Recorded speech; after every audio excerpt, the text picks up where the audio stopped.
The key to injury prevention and to truly enhance performance, a world expert in injury prevention once told me, was a simple equation. It's understanding load and your body's reaction to that load. When I first heard this, a light went off in my brain. And I said, wow, could it be that simple? I spent years in clinical practice and as a healer trying to understand how it was that I had a missing link in order to try to guys get better on the field. And then there it was, plain and simple. This big guru said, all it is understanding load and your body's reaction to it. So I did what every journeyman did in this world, and I decided to travel the planet. I spent almost 2 years traveling around the world, visiting some of the top sports teams and top organizations in the planet and trying to understand what load meant. And the funny thing about that was that load wasn't a new concept.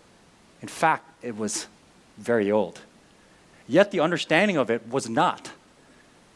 The biggest thing, though, that I learned from flying all over the planet and learning was what load actually meant, not just for the sports teams that I worked with, but what load meant in my own life. Load is a set of variables which affect us externally and internally. These could be age, nutrition, sleep, our relationships, the work hours we spend, the home hours we spend. Everything, including sometimes finances, all pile up into what we consider as load. The key then is to try to understand how it affects us, because not many of us truly understand how that does that. Interestingly enough, one of the things I realized is that with sports science today and the advancements that's going on in the world of athletics, everything can be measured. Data is collected, analyzed, and strategies are created in order to try to predict and prevent injuries for athletes out there. Yet, many of us stand here, including myself, at that period of time, not knowing how to then control that in my own life. Imagine this. You're sitting on a plane after a 2-month holiday. Yes, I said 2 months. You're one of these savvy travelers. So you find yourself sitting in that aisle seat and getting in there because you're part of that group A, that everybody wants to be in.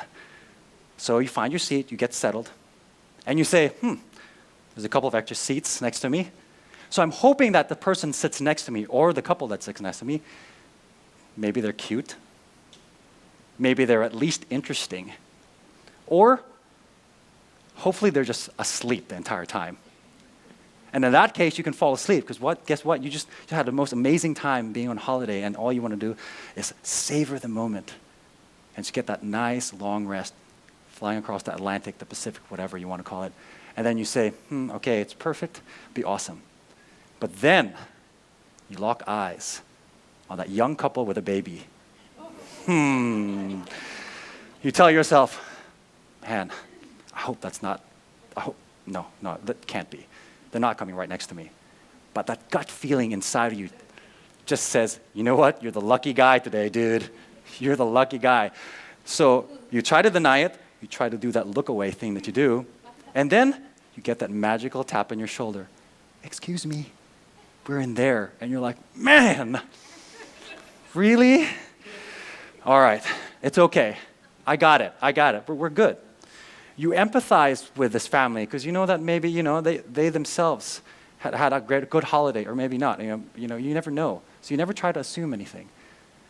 And then you hope that at least one thing occurs this entire time.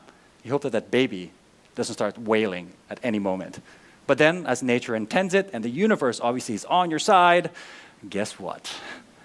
She is crying, or he or she is crying the entire time, right from the takeoff. So you tell yourself, I can handle it. I'm going to center myself. My cup is either empty or full, however which way you want to call it. And you sit down, you put your earphones on, and you say, look, I got it. But everyone around you doesn't feel the same way. They're moving, they're looking up, back and forth. They're like saying, oh man, that guy is so unlucky. He's really going to get it all tonight, or today, as he's sleeping. But then what if, my load at that period of time wasn't that much? Then I would have been fine since I've centered myself. But in a different light, if my load was high up this way, then I would be completely affected by it and be completely irritated by it. There are about 20% of people in this world that are affected by chronic pain. About 100 million Americans have it as well. That's more than diabetes, heart disease, and cancer combined. And in professional sports, in the world I live in, that's easy to say it's about 100%. An NFL study once showed that about 80% of NFL athletes feel about severe or moderate to severe pain on a daily basis. And only 13% would actually say that they feel in excellent health. It's a wonder because these gladiators are working day in and day out. They are playing any given Sunday, and they're in pain on a regular basis. But how is it they're able to perform, make a living, and enjoy their lives despite this pain? I sometimes find myself in pain, but the pain I feel will be nothing compared to the people that I often work with. The key to understanding load is to understand margins. Margins are the amount of space we put for ourselves to know how much load we're able to handle personally. I stand before you right now with my own personal margins kind of challenged. Before coming here, my sister got married just 2 days ago.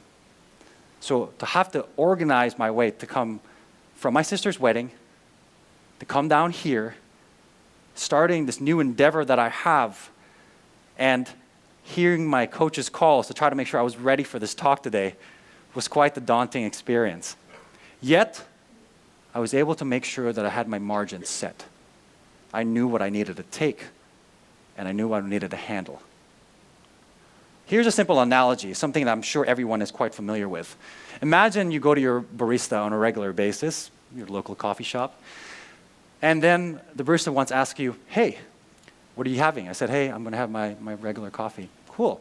Room for cream? And you say, no, it's okay. Fill it up. So you walk out of that coffee shop, and then you're so unaware of the challenges around you that all it takes is one person to bump you, and then that coffee starts spilling, and you're like, oh my gosh, I have to control this. But what if you tell yourself, or you tell the barista, you know what? Yeah, give me some room for cream.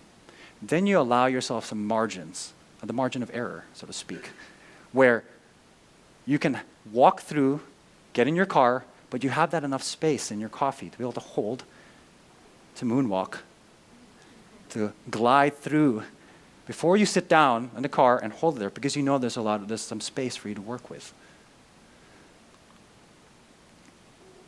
Think of my friend George. George is a professional athlete. In 2011, George had hip pain. For many years, he started to get this hip pain, but then he fought through it. George was at the cusp of his breakout year, so to speak. And he contemplated on surgery in order to kind of hide it because he wasn't feeling in pain. But after a big powwow between us and a group of the higher-ups, we decided that, hey, George, why don't we just try this, man? Why don't we try and fight through this? Because you know what? There's two things that you can really only control in this world. It's attitude and effort. If you are able to control the attitude you have and put forth the effort that's necessary, all else is not your control. So that year, we made sure we had a plan, we formulated, and guess what? George had a career year. He played the best he played ever. So it's clear that an integrated approach, including some mindfulness, some manual therapy, and a proper progression of load allowed George to perform at his peak. Sometimes what we have to consider is that a metaphor in sports is sometimes a metaphor for life. If the simple equation of understanding load is by figuring out that load, plus your body's reaction to load is really what you all need in order to perform better at sport, then should it be the same thing for life? Yes, I'd have to say that it would be. We all want positive outcomes in life, and we all want the ability to be able to perform at our peak. When I was younger, living in the Philippines, my father was a big proponent of martial arts. I learned in martial arts that all it took was a little patience and tolerance. And even though you're punished with pain, doing bunny hops and duck walks, that it was okay, because you did it with a bunch of friends and you felt great about it. So, in essence, you have to think about this and you say, you know what, there's so many things in this world that are variables that affect us on a daily basis. If we learn to control those margins and in turn allow us some space for that room for cream, then we will find ourselves being able to maybe have a better understanding of pain, maybe have a better understanding of how to improve performance, and understand how we can actually control some injuries to occur, and in turn find ourselves having a happier life. And who doesn't want a happier life in this game of life? Gratitude.